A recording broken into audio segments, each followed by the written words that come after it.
Eu só te vejo a ti e ao Manuel. Sim. Está bem.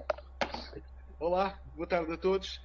Bem-vindos a mais uma sessão medieval, uma organização do Gabinete de Estudos Olisciponenses da Câmara Municipal de Lisboa.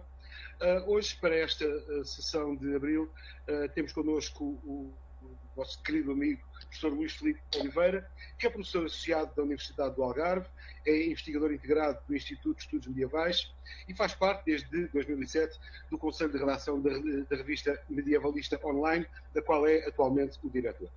É membro do Conselho Científico de inúmeras revistas portuguesas e espanholas e tem vários trabalhos publicados sobre as ordens militares, a Reconquista e a Cruzada, dos quais destacamos apenas a Coroa, os Mestres e os Comendadores, as ordens militares de Avis e Santiago 1330-1449, que é uma obra correspondente ao texto da sua dissertação de doutoramento, e depois, com Philippe Josserand e Damien Carras, dirigiu a edição de Élite et Ordre Militaire au Moyen Âge, Rencontre autour d'Alain Dumerger. E dirigiu diversos estudos também sobre a história de Lisboa, aliás, um dos elementos dinamizadores das conferências do Congresso de Nova Lisboa Medieval. Coordenou a edição de As Comendas Urbanas das Ordens Militares e foi comissário do Núcleo Medieval da exposição e do catálogo Lolé, Territórios, Memórias, Identidades. Para além disso, tem colaboração dispersa por várias obras coletivas, nomeadamente nos trabalhos Ordens Religiosas em Portugal, das Origens a Trento, Guia Histórico, de Crusades, An Encyclopédia, o Dicionaire des Ordres Militaires au Moyen Âge e ainda Bispos e Arcebispos de Lisboa e História Global de Portugal. É, portanto, com um grande prazer que passo a palavra ao meu querido amigo Luís Filipe Oliveira. Muito obrigado, Miguel, pela apresentação e pela simpatia, já que a amizade não se agradece. Cumprimento também o Manuel Fialho e todos os presentes, que eu, embora só esteja a ver o Miguel e o Manuel Fialho, mas vou partilhar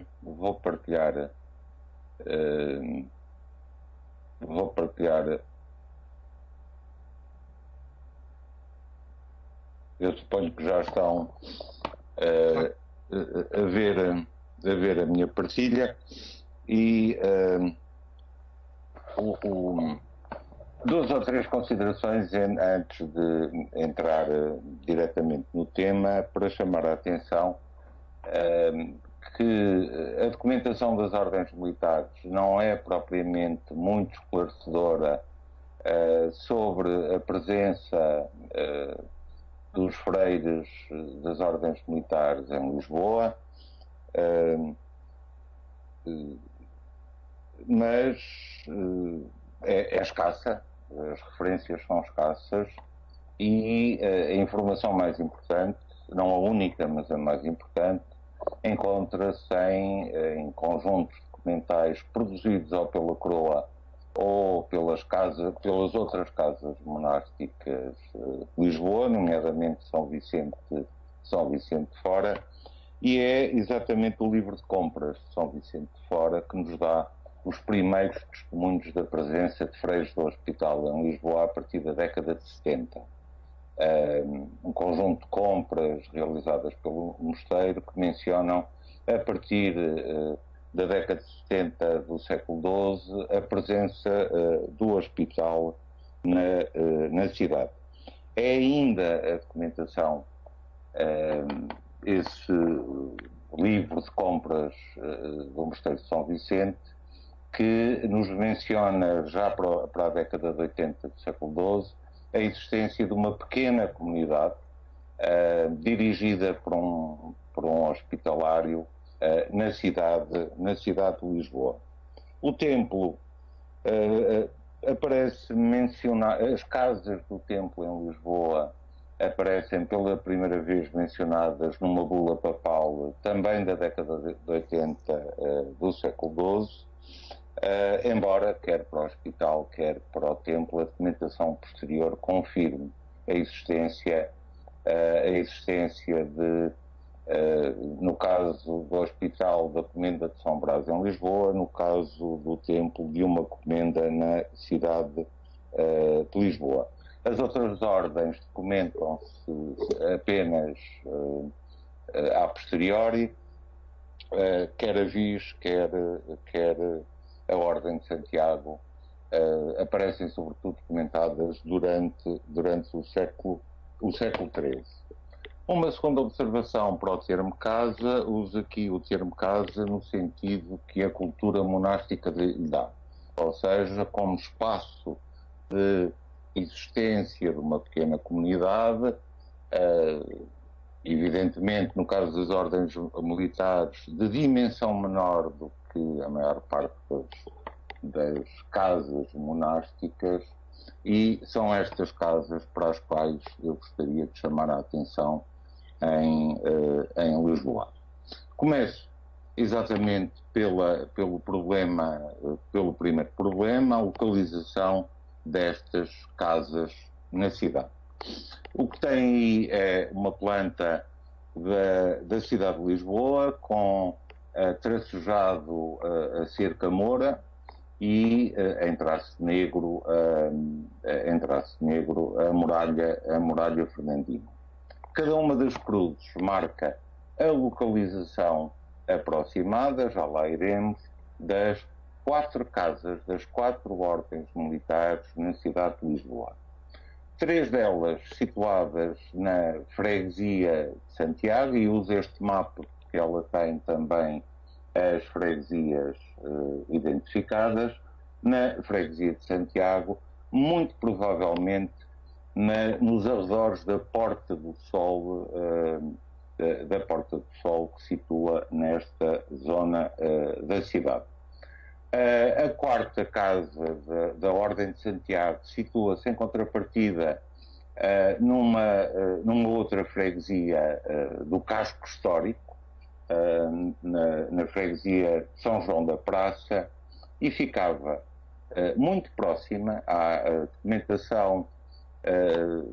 documentação depois do Mosteiro de Santos, que menciona a proximidade desta casa da Ordem de Santiago com o cais das Flandres, ou seja, com o espaço do Porto de Lisboa, onde carregavam e descarregavam as embarcações que faziam o tráfego entre as Flandres e a cidade de Lisboa. Estas localizações que aqui aparecem, portanto, 3 casas na freguesia de Santiago, uma casa na freguesia de São João, estas localizações estão baseadas numa inquirição régia há muito publicada, sem data, mas provavelmente redigida em torno de 1220, deve fazer seguramente parte das inquirições régias que foram realizadas nessa altura, e é essa inquirição régia que menciona a localização destas casas no casco urbano, por vezes acompanhada de pequenas qualificações que são particularmente importantes. No caso do templo, é-nos dito que a casa tinha um curral, ou seja, um quintal cercado. É-nos dito que a casa do hospital tinha uma capela, e que quer a Viz, quer a Ordem de Santiago tinham umas boas casas, sem qualquer outra qualificação adicional. Já volto aqui, mas queria chamar a atenção para o contraste que estas localizações definem com a geografia monástica da cidade de Lisboa. O que aqui trago é um mapa que foi publicado por um colega e amigo, o professor João Luís Fontes, que cartografou as casas monásticas na cidade, usou a mesma planta, e temos as ordens militares situadas no antigo casco histórico, no interior da cerca moura. As restantes casas monásticas definem um aro exterior exterior à Cerca Moura e estão genericamente marcadas a vermelho. Há, evidentemente, no casco histórico da cidade, instituições religiosas, mas são as colegiadas, as igrejas, a catedral e alguns grupos de emparedadas que ele marcou a vermelho, a verde, mas casas monásticas aparecem dentro da Cerca Fernandina, mas num aro em torno do casco histórico de Lisboa. Volto atrás para chamar a atenção que esta localização das casas das ordens militares no casco histórico da cidade, no núcleo no núcleo histórico das cidades, é frequente. Encontramos-la igualmente em Santarém, encontramos-la igualmente em Évora, para o caso do Tempo e para o caso da Viz, encontramos-la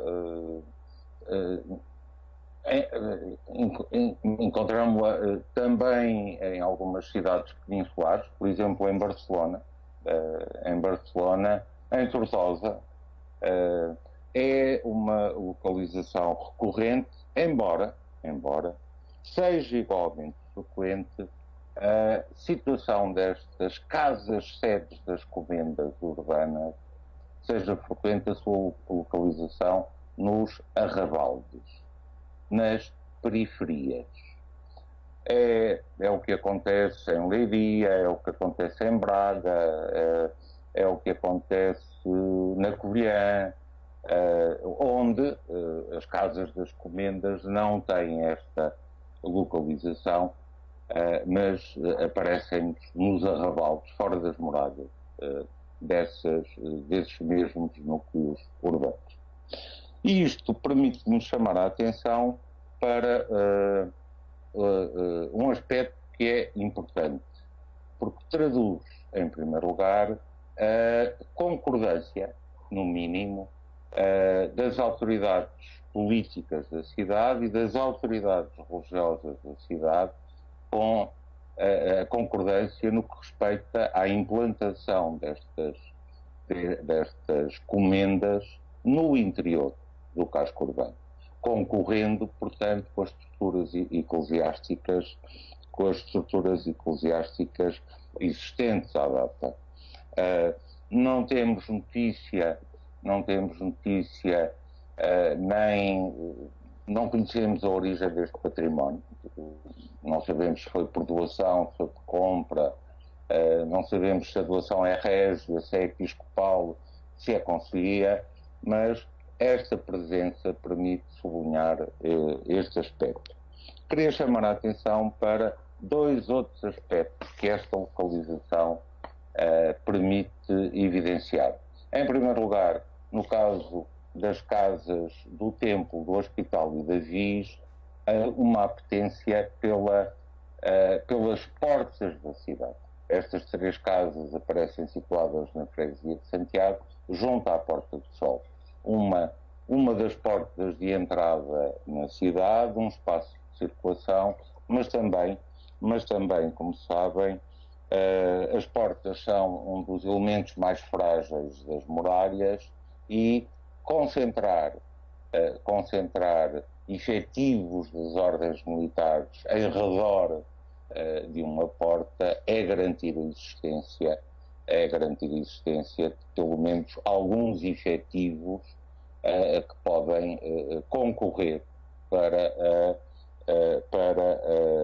a segurança dessa porta e para o controle das entradas através dessa porta. Mas as portas, se são militarmente frágeis, são também elas comercialmente ativas. E, portanto, esta localização também nos permite invocar a apetência das ordens pelos espaços de circulação, por onde circula gente, por onde circulam bens, por onde circula dinheiro e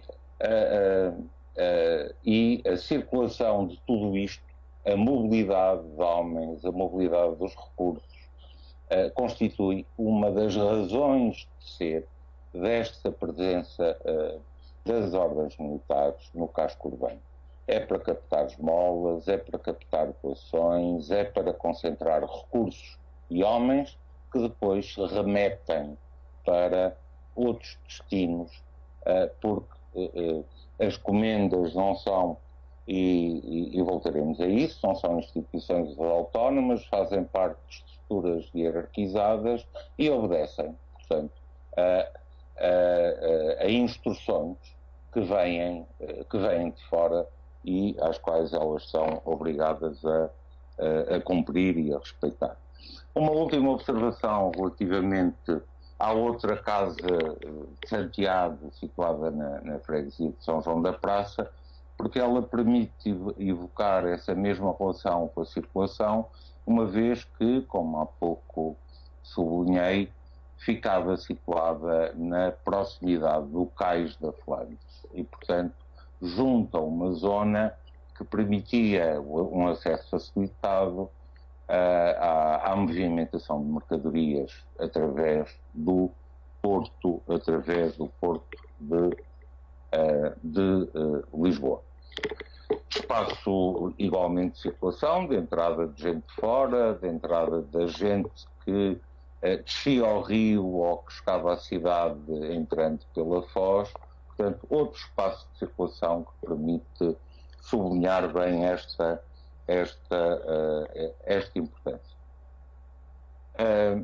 Passo por este e gostaria de invocar uma outra dimensão destes espaços, relativa à dimensão destas casas nos núcleos urbanos e a alguma monumentalidade que elas permitem evocar.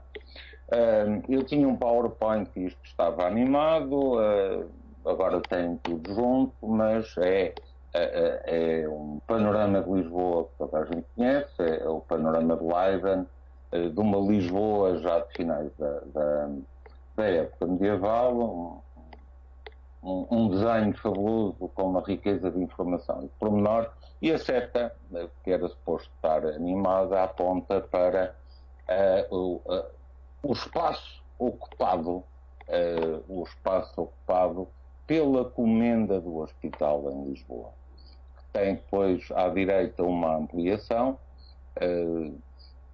Aqueles que têm melhores olhos seguramente ainda conseguirão ler São Brás, porque evoca exatamente o espaço da Capela de São Brás, corresponde à sede da comenda do hospital. A proximidade com a muralha e o espaço que a comenda ocupa.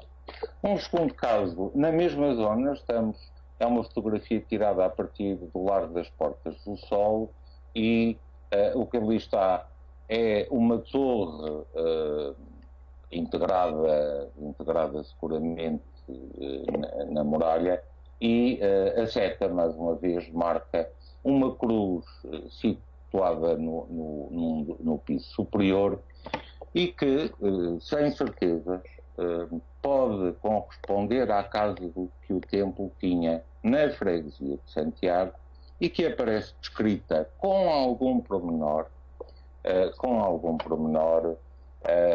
no tombo da Ordem de Cristo do século XVI.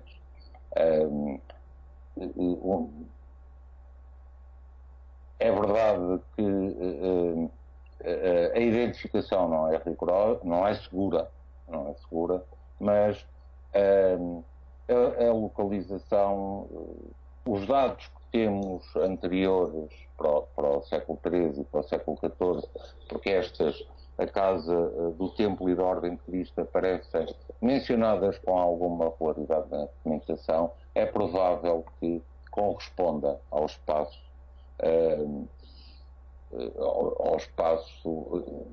e mesmo que não seja este, será eventualmente uma zona muito próxima, porque estamos junto às Portas do Sol e é nesta zona que a Casa do Templo se situava. Trato depois aqui um último exemplo, não de Lisboa, é Castelo Branco. É uma imagem que toda a gente conhece e uma planta do Duarte de Armas. Não só para sublinhar a monumentalidade da arquitetura, dos espaços do castelo, mas aí para evocar um outro dado igualmente importante.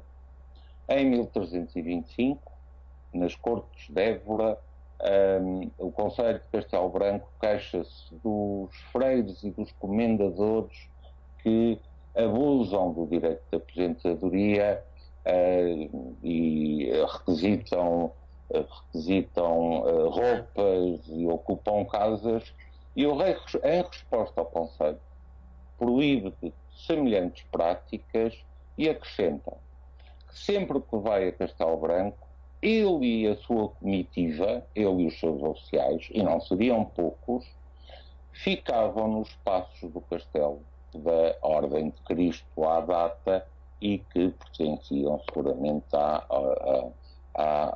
e que pertenceram seguramente à Ordem do Templo. Portanto, são espaços com alguma dimensão. Eu voltarei a isto a propósito da comenda de São Brás. Volto, é a mesma imagem, agora um pouco mais ampliada, e temos a capela marcada, e queria chamar a atenção para este espaço que me parece definir provavelmente um claustro, um pequeno claustro, eventualmente uma cerca, e sabemos que a Casa do Templo, situada nesta zona, tinha um curral, provavelmente um claustro. Agora, aquilo que sabemos de seguro é que as casas do hospital em São Brás, aqui na cidade de Lisboa, tinham dimensão suficiente para terem albergado as freiras do convento de Chelas entre 1399 e 1401. Uma comunidade que não seria muito numerosa, estaremos provavelmente a falar de 2 dezenas de freiras de Chelas, mas a comenda do hospital em finais do século XIV tinha capacidade para albergar uma comunidade feminina durante alguns anos. Sabemos também, por um documento pouco posterior, de 1403, que o prior do hospital tinha uma sala na comenda de São Brás, tinha uma sala madeirada em lavor galego, não sei o que isso possa significar, e sala essa que serviu de modelo para o madeiramento do claustro do Mosteiro de Chelas em 1403, e o contrato diz que o artesão deve fazer no claustro aquilo que o prior do hospital fez na sua sala. Ou seja, a comenda serve, a sala do prior do hospital na comenda de São Brás, a servir de modelo para uma obra realizada numa outra casa monástica de Lisboa. O que seja o lavor galego, não faço ideia, mas era seguramente imponente para as freiras de Chelas quererem uma obra semelhante no claustro do seu mosteiro.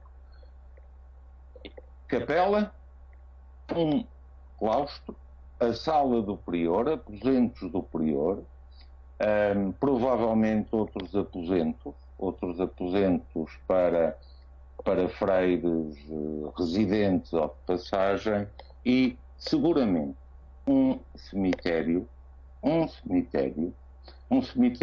que se abria à população da cidade. Porque temos notícia de enterramentos em São Brás, pelo menos conheço 2 exemplos de enterramentos em São Brás, e seria particularmente interessante fazer obras naquela igreja, fazer obras naquele... porque a Comenda de São Brás, como creio que toda a gente sabe, corresponde hoje à igreja de Santa Luzia, e em frente da igreja de Santa Luzia há um jardim que muito provavelmente corresponde ao espaço outrora ocupado pelas instalações comunitárias da Comenda. Seria um sonho poder realizar uma intervenção arqueológica neste espaço. Monumentalidade, dimensão significativa e, portanto, as casas da Comenda têm um impacto na cidade, visual, monumental, e no caso da Comenda de São Brás, provavelmente, como vimos, servindo de modelo para obras semelhantes. Trago aqui um outro exemplo de 2 comendas andaluzes da Ordem de Santiago, para evocar aquilo que me parece ser um modelo corrente de casa, destas casas das comendas, organizadas em torno de um pátio, por vezes de um claustro, com instalações destinadas ao aposento dos freiros, mas também destinadas a armazenar produtos provenientes de exploração agrícola, exploração pecuária ou cobrança de rendas. São espaços de vida comunitária, mas também são centros de administração do território. Peço desculpa. E, portanto, funcionam como centros de exploração, de cobrança de rendas, de tributo, de passagem de freiros. Mas é um modelo que se encontra, em alguns casos, em Portugal.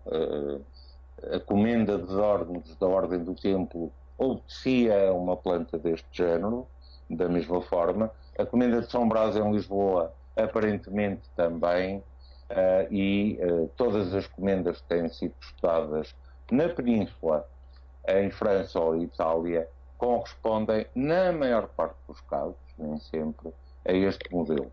Ora temos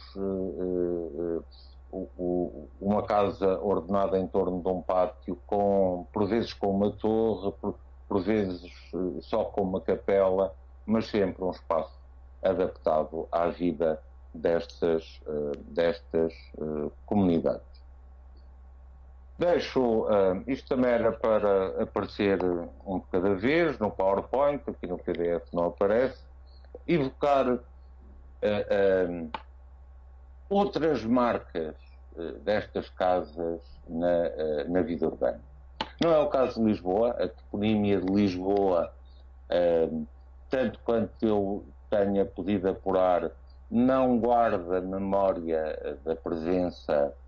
Não temos ruas do Templo, por exemplo, como temos em Elvas, ou portas do Templo, como temos em Elvas, ou ruas da Freiria, como temos em Évora, ou em Ponte Lima, ou o Largo da Freiria que temos em Coimbra. Mas estas marcas na toponímia urbana são relativamente frequentes. Claro, são são menos frequentes em Lisboa. São menos frequentes em Lisboa por duas razões. Em primeiro lugar, porque as ordens instalam-se numa zona histórica consolidada, portanto, provavelmente já urbanizada, à data em que os freiros se instalam por finais do século XII, inícios do século XIII, naqueles espaços, e, portanto, não marcaram como fizeram noutros espaços em que o desenvolvimento urbano foi posterior à instalação dos freiros. Claro que isso também é mais fácil nos casos em que as casas das ordens se situam não nos cascos urbanos, não nos centros históricos das cidades, mas nos arrabaldes, em desenvolvimento e onde o impacto destas casas pode ser maior. Uma segunda dimensão, a importância dos investimentos urbanos que as ordens fazem. A Ordem de Santiago é proprietária de bens públicos em Lisboa, e é mais uma vez a Inquirição de 1220 que nos dá esta informação, em Setúbal e em Alcácer, e no caso de Lisboa, as tendas, as adegas, as casas, distribuem-se preferencialmente pelos arrabaldes. Não tanto pelo centro da cidade, também no centro da cidade. O hospital tem inclusivamente um aglomerado urbano que parece rodear a Casa da Comenda, mas tendas, adegas e outros equipamentos urbanos que produzem rendas em dinheiro, distribuem-se maioritariamente pelos arrabaldes. No caso de Lisboa, sobretudo até pelo arrabalde ocidental, embora também marcando presença no arrabalde oriental. Terceira dimensão, o impacto dos cultos e das capelas das ordens no espaço urbano. Trago aí dois exemplos que são conhecidos, porque tiveram na origem conflitos, um com o Bispo de Évora, outro com o Prior de São Vicente de Fora. Eram as capelas da Ordem da Visa em Évora ou da Ordem de Santiago na Arroda dos Vinhos, mas também o caso da Capela da Comenda de São Brás em Lisboa, que sabemos que o seu cemitério acolhia sepulturas de fiéis, celebrava seguramente sufrágios em memória dos fiéis que tinham escolhido a sepultura no cemitério da Comenda, e isto vai-se conhecendo melhor porque os bispos são muito ciosos das mortuárias, os priores das freguesias também. As casas das comendas durante o século XIII e o século XIV aparecem na documentação medieval de Lisboa por motivo de conflitos em relação às dízimas ou às mortuárias, ou à divisão das mortuárias entre as ordens e os priores das freguesias urbanas de Lisboa. Mas deixem-me apenas partilhar um exemplo, dois exemplos. A comenda do hospital na cidade de Toulouse foi escavada pela arqueologia.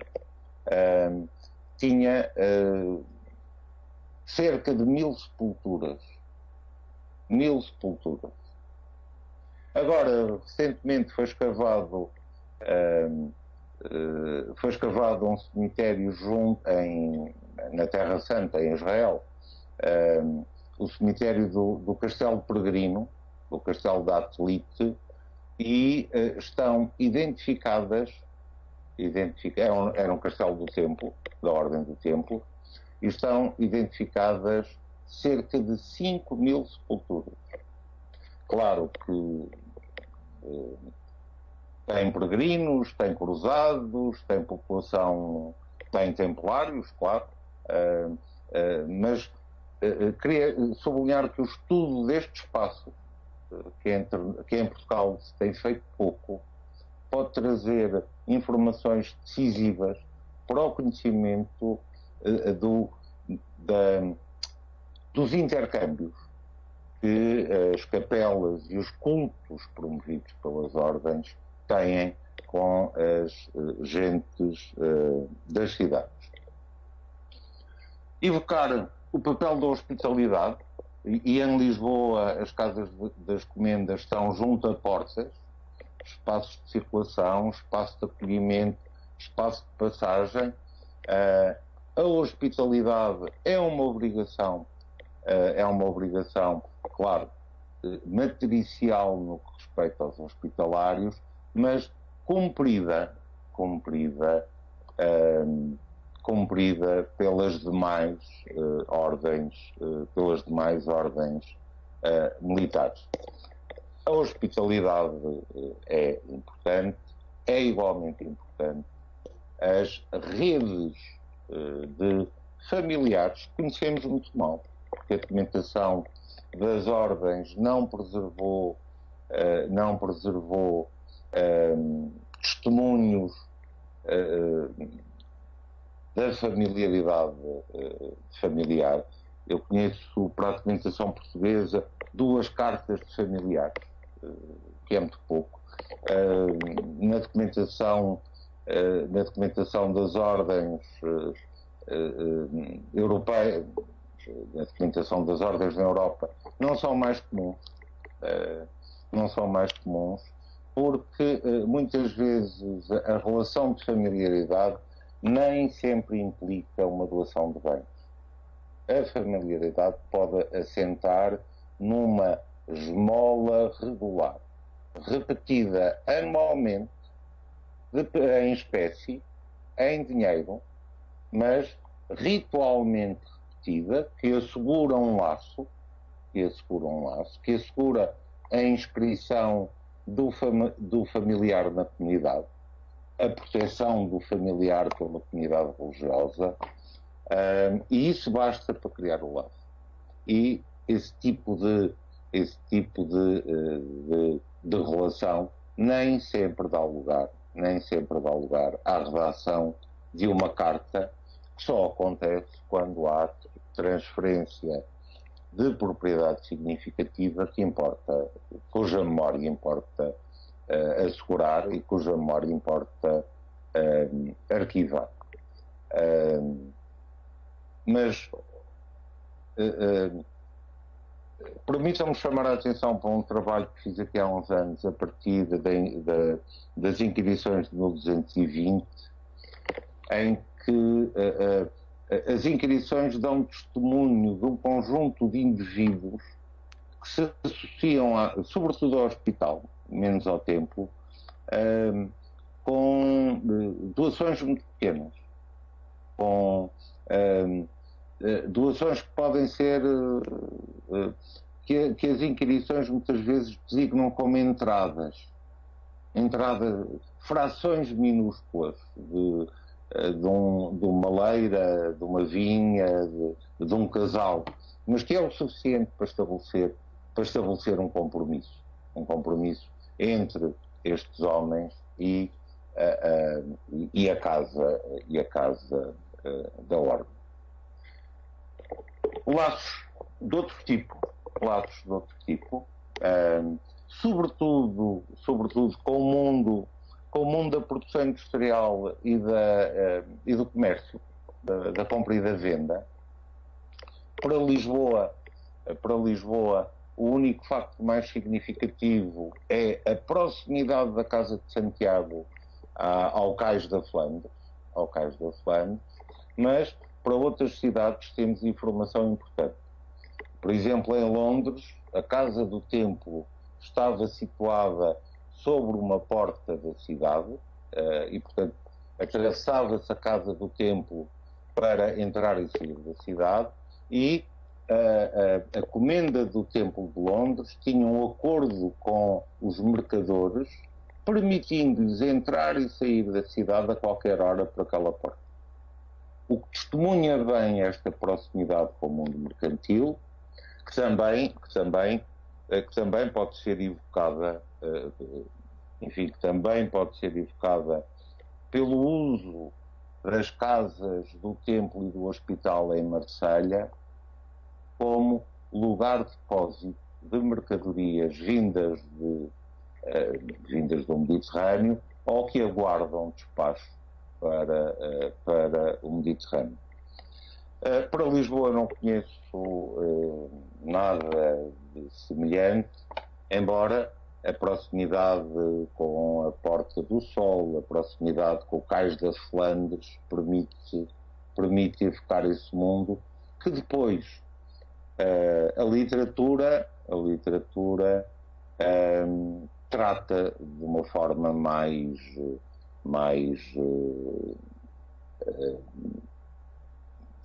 simbólica, a cronística régia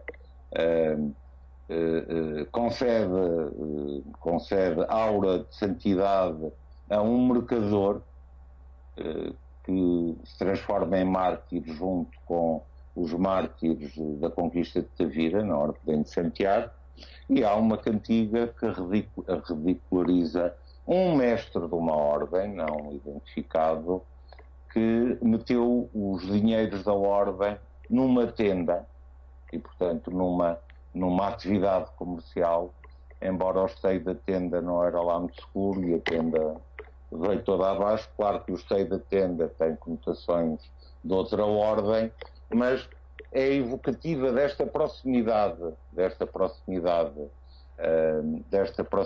das casas das ordens militares com a mobilidade e a circulação. Porque eu gosto de insistir, o objetivo, o que justifica a presença das ordens em Lisboa e em qualquer cidade é a captação de recursos, é a captação de esmolas, é a concentração de homens, de armas, de equipamento, de cavalos, de montadas, e fazê-los mover em direção ao sul, em direção ao oriente, em direção às frentes de combate. O que justifica a atividade destas casas é, sobretudo no século XII e no século XIII. A partir do século XIII as coisas alteram de forma significativa, mas até ao século XIII estas casas funcionam como pontos de uma rede de circulação de recursos, de homens e de dinheiro. Um último aspecto que em Lisboa não é igualmente visível é uma intervenção no desenvolvimento urbano das cidades. Em Lisboa, por razões que se prendem com a localização das casas na zona mais ocupada da cidade, não tanto nos arrabaldes, o impacto destas casas da Comenda não foi particularmente significativo. Mas gostava de chamar a atenção para um caso que me parece absolutamente paradigmático. É uma planta da cidade de Évora. A cruz marca a localização provável da Casa do Tempo em Évora, no interior do casco urbano, junto a uma porta da cidade, isto é a zona da Rua do Raimundo, isto é a Praça do Geraldo, a atual Praça do Geraldo, e o templo era proprietário de zona no Arrabal da Feira, que era como a zona era chamada, e realiza a urbanização desta zona utilizando uma grelha linear, regular, que depois nos aparece, e essa planta que tem à direita é uma planta realizada a partir do registro dos bens da Ordem de Cristo já no século XVI. Mas marca bem a importância das ordens militares no desenvolvimento urbano, na urbanização e na difusão do urbanismo regular. Trago um outro exemplo que é a Roda dos Vinhos, não tanto para evocar aqui o papel da Ordem de Santiago na urbanização da Ruda, mas para evocar o impacto que uma casa de uma comenda pode ter e tinha numa pequena vila. O que aí está tracejado é uma reconstituição hipotética da cerca da comenda de Santiago na Roda dos Vinhos. A informação a preto corresponde sabemos pelas visitações da Ordem que a casa tinha uma capela, uma torre, uma cisterna, um celeiro, um açougue, e portanto a identificação é hipotética. Agora, vejam o impacto, é o mesmo espaço que está aqui marcado a amarelo, é o impacto que esta estrutura urbana tinha na vila, numa zona muito próxima da matriz, da paróquia, e é esta proximidade, é esta presença, este impacto que explica o conflito entre o prior de São Vicente de Fora, que era o padroeiro da Igreja da Roda dos Vinhos, com a Ordem de Santiago, a propósito das dízimas, a propósito das mortuárias, e a sentença estabelece que no cemitério da Comenda apenas os familiares e os freires é que se podem sepultar. Os fiéis, os restantes fregueses, teoricamente estão impedidos de o fazer. Mas olhando para a planta e para a importância da Casa da Comenda neste espaço, percebemos bem a aflição do prior de São Vicente de Lisboa. Termino com um aspecto que foi aflorando. Eu creio que nunca é demais insistir que até ao século XIII, até finais do século XIII, as casas, as comendas das ordens militares são parte de uma estrutura maior. São parte de uma rede hierarquizada, governada a partir de uma estrutura central, o convento da Ordem, que decide aspectos que têm a ver com a gestão das comendas, com a nomeação dos comendadores, com a remoção dos comendadores, com a circulação dos freires e também com a captação de recursos que são canalizados para o convento central da Ordem. O que aí tem são dois certos de um livro de contas de uma comenda hospitalária no sul de França, de finais do século XIII, e que nos permite verificar a qualidade administrativa destas casas, o cuidado com o registro das despesas, o cuidado com a prestação de contas à Ordem, e queria chamar aqui a atenção para algo que é muito raro na documentação, as responsões, ou seja, aquela percentagem dos rendimentos da comenda que se destina a financiar a Ordem Militar e que era anualmente canalizada de cada uma das comendas para para o convento central da Ordem. A existência de uma torre em Manos, que isso está claramente atestado por outra despesas com animais e com ferro ou com a construção de fornos. Queria chamar aqui a atenção para outro aspecto, a manutenção da hospitalidade e da assistência, a compra de 3 facas para partir as molas,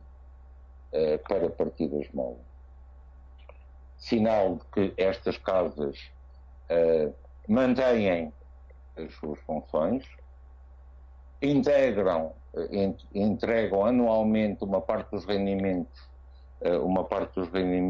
à Ordem e continuam a manter as funções habituais que lhe foram confiadas.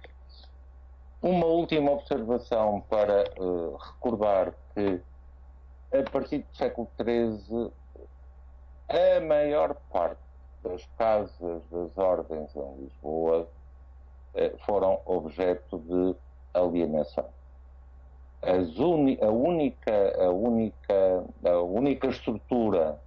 única estrutura que se manteve operativa foi a casa do Hospital, a Comenda de São Brás da Ordem do Hospital, por isso é que ela aparece de forma tão clara naquela vista de Leiden. As casas do templo estão pior documentadas, mas, por exemplo, para Avis e Santiago sabemos que aquelas boas casas de Avis e Santiago foram objeto de préstamo a servidores régios. As de Santiago acabarão por passar para a propriedade do Mosteiro de Santos quando a Ordem reconfigurou o património do Mosteiro de Santos. Os bens em Lisboa foram colocados na órbita do Mosteiro de Santos,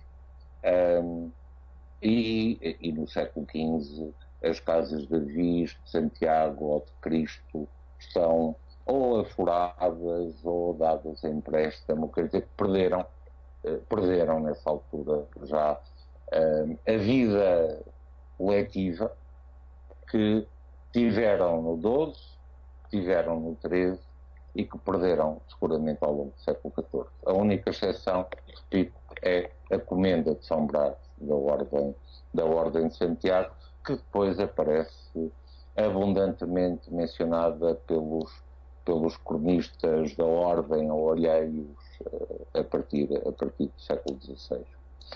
E no fundo era isto que eu tinha para partilhar convosco. Muito obrigado por esta belíssima apresentação que tivemos o gosto em ouvir e ver, e que nos deixou com um panorama muito mais interessante do que aquilo que tem sido dito, ou melhor, não tem sido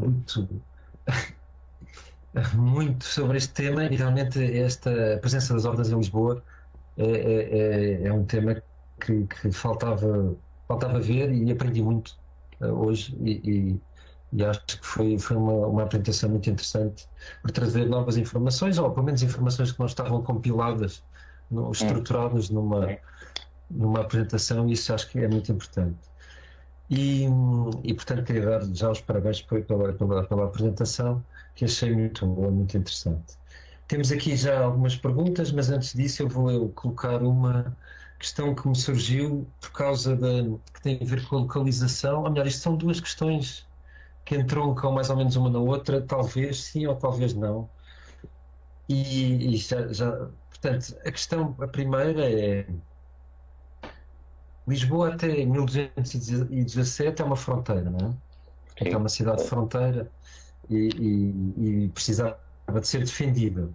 E a questão é, esta localização das ordens junto das portas, porque porque é uma porta de rio, mas é uma porta, portanto, tanto da porta oriental como da porta de rio. Não terá a ver com uma preocupação defensiva e uma atribuição régia destas portas para defesa militar.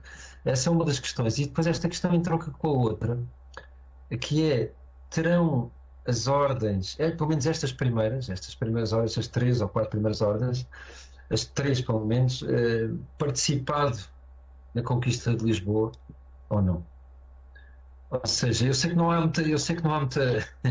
Isto é uma pergunta que não tem uma resposta, mas pronto. Mas que queria saber a sua opinião, porque acho que se há opinião qualificada, será com certeza a do professor. Eu começo pela última, se não se importa. Eu creio que o hospital não. Em 1147, o Hospital Ordem está a sofrer um processo de militarização, que é anterior, mas que é um processo lento, de imitação do tempo. No fundo, o hospital, que nasceu como ordem assistencial, reconverte-se à guerra, mas reconverte-se lentamente. É verdade que a partir dos anos 30 já lhe são doados castelos, mas o Abade de Alcobaça também tem castelos e não é isso que faz dele um combatente. Enfim, não sabemos em rigor quando é que o hospital se converte de facto, mas antes de meados do século não é seguramente. A maior parte dos investigadores fala na década de 60 e a normativa do hospital só nos anos 80 é que consagrará a guerra como uma atividade. O que não quer dizer que na Terra Santa o hospital não tivesse milícias armadas, como o Abade de Alcobaça também tinha uma milícia armada. Mas, e portanto, eu relativamente ao hospital, creio que não. Já o Rui de Azevedo chamou a atenção que a primeira participação do hospital num evento bélico foi a conquista de Silves, né? No final do século XII. Quanto ao templo, eu acho difícil que o templo que participou em Santarém não esteja em Lisboa. Acho difícil. Agora, não há, até pela proximidade temporal entre uma conquista e a outra, pela proximidade que o monarca vinha construindo com eles, mesmo antes da conquista de Santarém, mas que se consolida com a conquista de Santarém,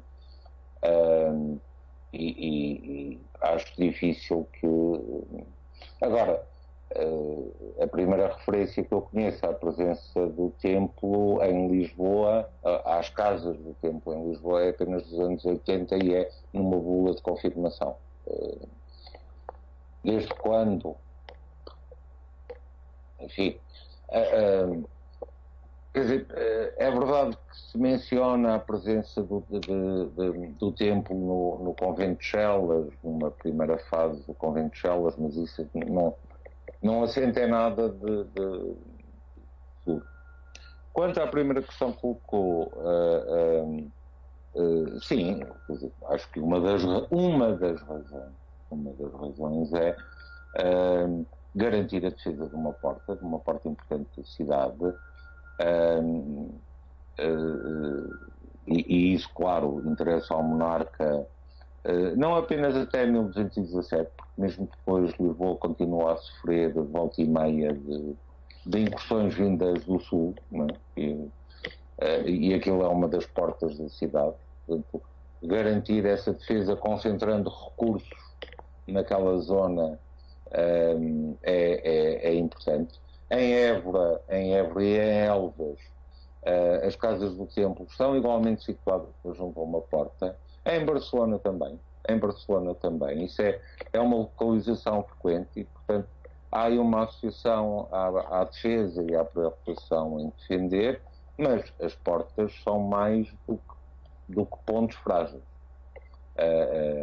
E, portanto, o facto das ordens aceitarem uma doação, que tenha sido uma doação, se vem com encargo militar, vem também com um proveito pelo acesso a uma via de circulação, pela informação que entra e sai pelas portas. Esquecemos muito disso, mas pelas portas da cidade é que entram e saem as notícias.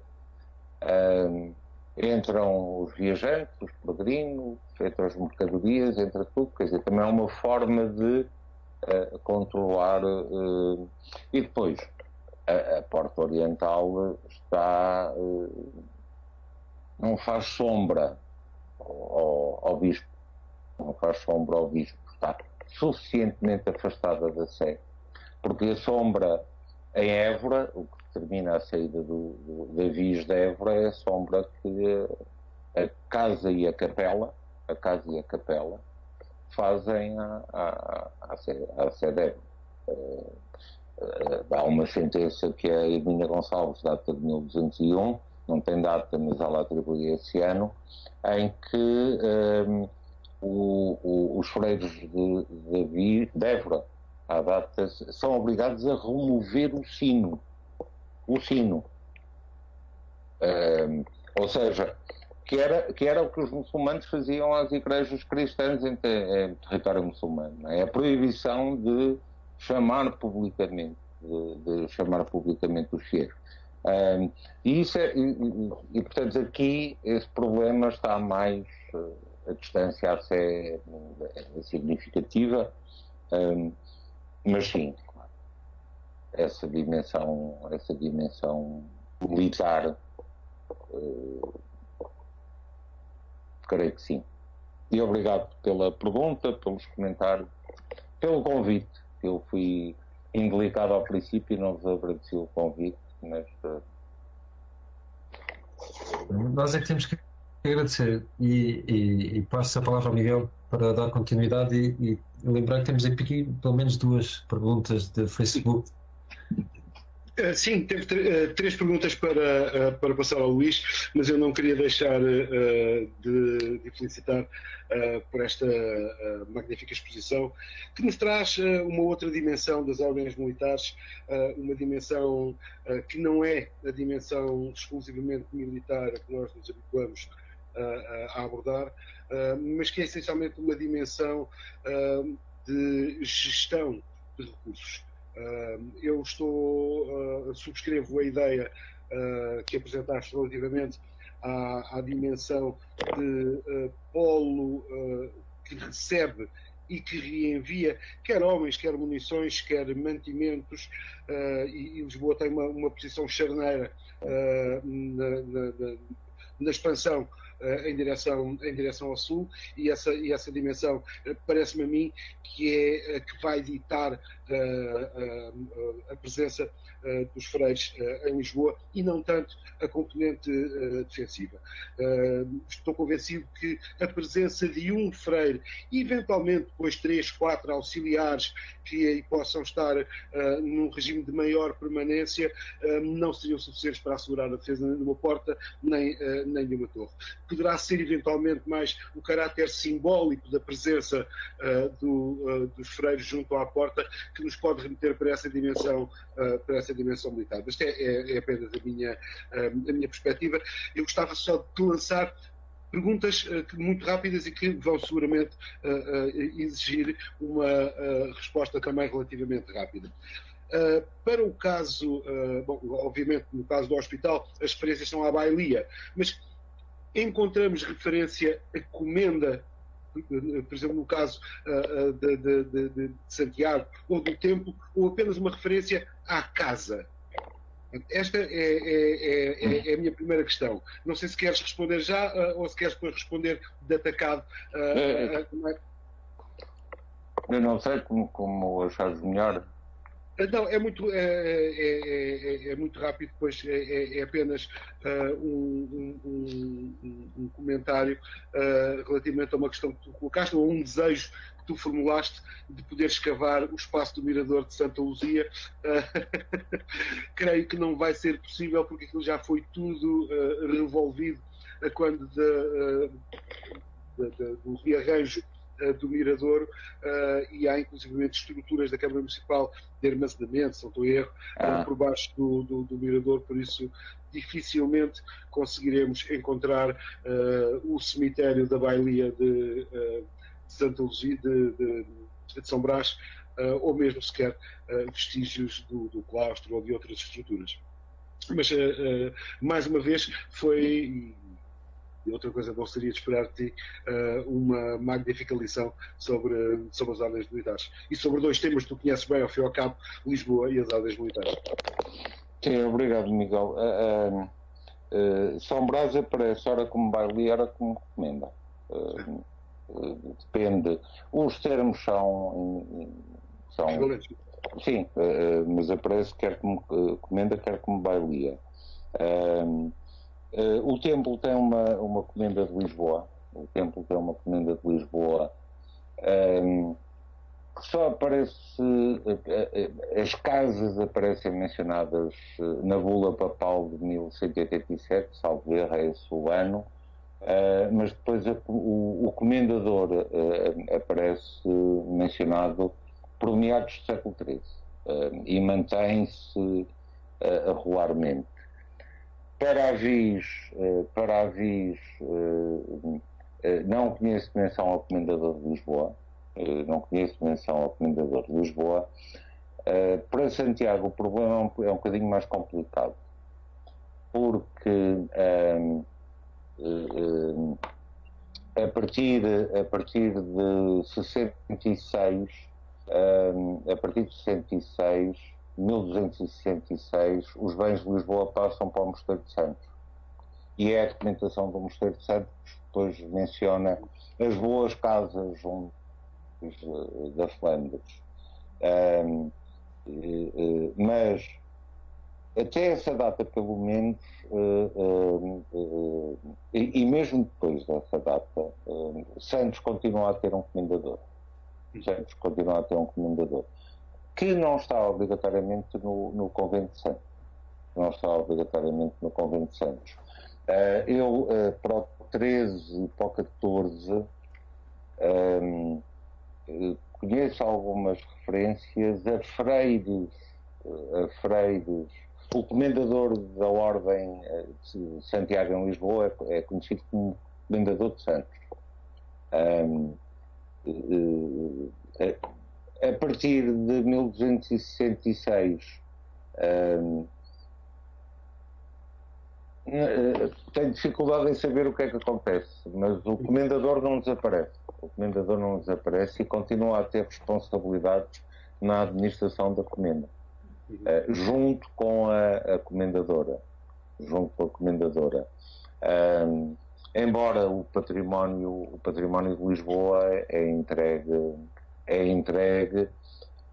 e é provável que as casas da Ordem da Freguesia de Santiago tenham sido desativadas, dadas primeiro empréstimo, apuradas depois a um tesoureiro régio, salve, a um tesoureiro régio, por essa da Vis ao Oscar. Não, a minha questão para tentar perceber em que medida é que existiria uma organização sob a forma de comenda, tal como a conhecemos para outras realidades pelo país fora, para tentar perceber em que medida é que isso pode ter ou pode ditar a importância desse património e se justificaria ou não organizá-lo como uma comenda. Quer dizer, nas três, sim. Teve o Hospital de Santiago, claramente. Obrigado, Luís. Bom, se calhar passamos às questões. Pedro Picoito, nosso querido amigo Pedro Picoito tem aqui uma questão que diz: quando é que a Capela de São Brás passa a ter a atual invocação de Santa Luzia e porquê? Pois, eu Não faço ideia. Não faço ideia. Eu creio que será. O Pedro sabe isso, quer dizer, São Brás é uma invocação antiga, mantém-se até finais da Idade Média. Depois disso, a Nova Malta atesta as duas, menciona São Brás e Santa Luzia. Não faço ideia, não faço ideia. Manel, ouças o próximo. Sim. Ora, pergunta a Margarida Tavares da Conceição se em Lisboa as casas das comendas estavam associadas a alguma estrutura fortificada como uma torre. Em princípio sim, a casa do templo, se aquela identificação está correta, creio que é muito provável. A presença de torres era frequente e a comenda do hospital encostava-se à muralha muçulmana da cidade, à Santa Moura, portanto acabava por combinar ela também a capela, a comunidade religiosa e uma fortificação. Depois, o Pedro Alves pergunta qual seria o edifício da Comenda em Évora que foi assinalado no mapa, e penso que ele se está a referir ao mapa para mostrar, e ele pergunta se ainda temos vestígios dessas casas. Diz que parecem perto do atual pátio do Salema, será isso? Ora, exatamente, ele tem toda a razão. Se eu conseguir a chave do portão, eu gostaria de entrar. Já pedi a vários colegas de Évora, mas até hoje não consegui entrar. Gostava de entrar, de espreitar. É um portão que dá acesso claramente a um pátio, de umas casas que se encostam à rua e à muralha. E eu gostaria de espreitar depois. Muito. Um portão interessante, portanto, que se esconde para lá do portão. Exatamente. Bom, creio que estamos esclarecidos, nós e aqueles que nos estiveram a assistir e que colocaram aqui também questões.